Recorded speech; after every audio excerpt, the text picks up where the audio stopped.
There's a technique used in desert agriculture that most home gardeners have never heard of. It's called Olla irrigation, and it's been running continuously in North Africa, the Middle East, and the American Southwest for over 4,000 years. You bury an unglazed clay pot in your garden bed. Fill it with water. Seal the top. And then you never water your plants again. Not weekly. Not daily. Not when the leaves start to wilt. You fill the pot once every 7 to 14 days. And the system delivers water directly to plant roots through a mechanism so elegant it feels like cheating. The clay is porous. Water seeps through it slowly, pulled by the exact force that matters, root suction. When soil is dry and roots are thirsty, they pull harder. Water flows faster. When soil is moist and roots are satisfied, they stop pulling. Water flow slows to nearly zero. The plant controls its own irrigation. You don't guess. You don't schedule.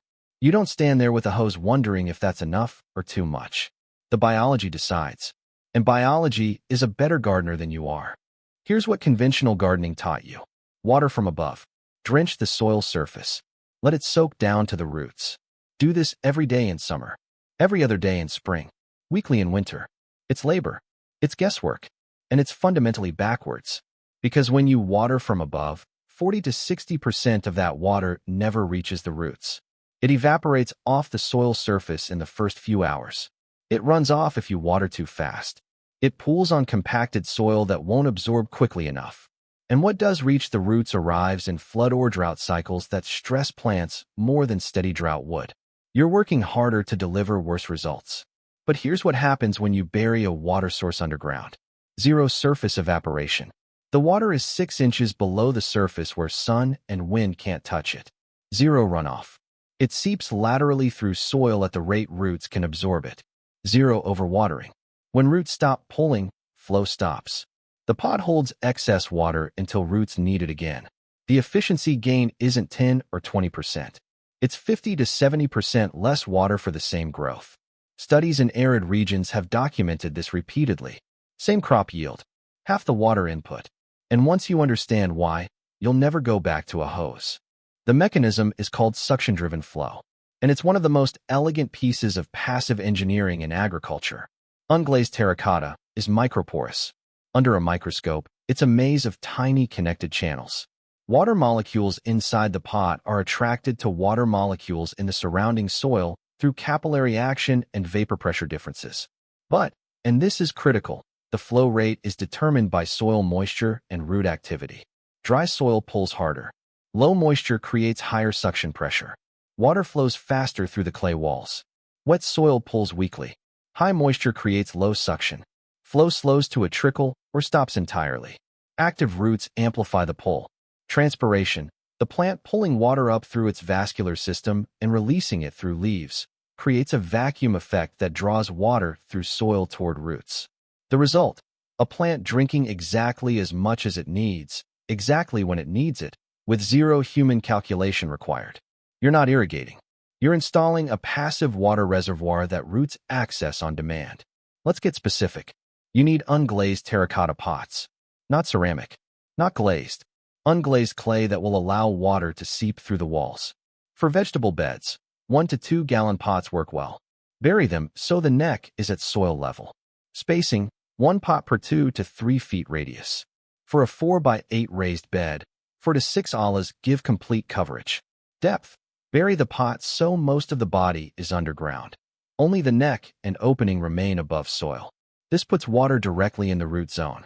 You plant around the Olla. Tomatoes, peppers, squash, anything with deep roots responds dramatically. Fill the pot with water. Cover the opening with a lid, saucer, or flat stone to prevent evaporation and keep debris out. How often you refill depends on pot size. Larger equals longer intervals. Soil type, clay soils hold moisture, sandy soils drain faster. Plant size and number, mature plants drink more. Temperature and season. Olla irrigation isn't experimental. It's ancient. Archaeological evidence shows ollas in use in North African agriculture 4,000 years ago. The technique spread through the Islamic world, across the Mediterranean, and into the American Southwest with Spanish colonization. The Tejano Owadam Nation in Arizona has used buried clay pots for centuries in desert farming. Not because it's traditional, because it works in conditions where surface irrigation fails. When you have 110-degree summers and 8 inches of annual rainfall, you cannot afford to lose 50% of your water to evaporation. You bury the water. You let the plants pull it. You survive. And then you keep using the system for 4,000 years because no modern invention has improved on it. Week 1 after installation. Plants adjust.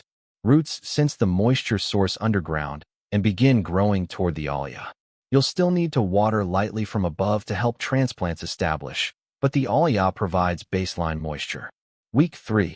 Root systems have reached the Olla. You can stop all surface watering. The only water input, refilling the pot when it's empty. Month 2. Plants are visibly healthier than surface-watered equivalents. Deeper root systems. More drought-tolerant. Better nutrient access. Because roots grew down searching for the Olla instead of staying shallow where surface water collects. Season end. You've watered a fraction of the times you would have with a hose or drip system. You've used 50 to 70% less water for the same harvest. And you've built soil structure. The constant moisture gradient around the Olla encourages beneficial microbes and worm activity. A drip irrigation system for a 4x8 raised bed costs $60 to $150 depending on timer complexity and quality. It requires installation time, running lines, placing emitters, seasonal maintenance, clearing clogged emitters, replacing cracked lines, electricity or batteries for timers, eventual replacement, UV degrades plastic tubing. An Olla system for the same bed costs $40 to $80, 4 to 6 unglazed pots. It requires burying the pots once, refilling them every 7 to 14 days, zero electricity, zero maintenance, lifetime durability. Terracotta lasts decades, if not frozen. The irrigation industry sells you complexity because simple solutions don't require replacement parts. Ollas are the opposite. One purchase, permanent installation. No consumables, no upgrades. Just refill the pots and harvest the abundance. The 5-step installation. Step 1. Get unglazed terracotta pots, 1 to 2 gallon with drainage holes, or seal one hole if 2 exist. Step 2. Dig holes in your garden bed, spacing pots 2 to 3 feet apart. Step 3. Bury pots so neck is at soil level, body is underground in root zone. Step 4. Plant around each Olla. Place high water crops, tomatoes, peppers, squash, closest. Step 5. Fill Ollas, cover openings, refill every 7 to 14 days. That's it. One morning's work. Years of no watering harvests. For 1,000 years of desert farmers can't be wrong. They didn't have drip systems, or hose timers, or soil moisture sensors. They had unglazed clay and the understanding that plants are better at regulating their own water intake than humans are at guessing. You can buy complexity, or you can bury a pot and let biology do what it's been doing since before agriculture existed. The water is underground. The roots know where to find it. Your job is just to keep the reservoir full.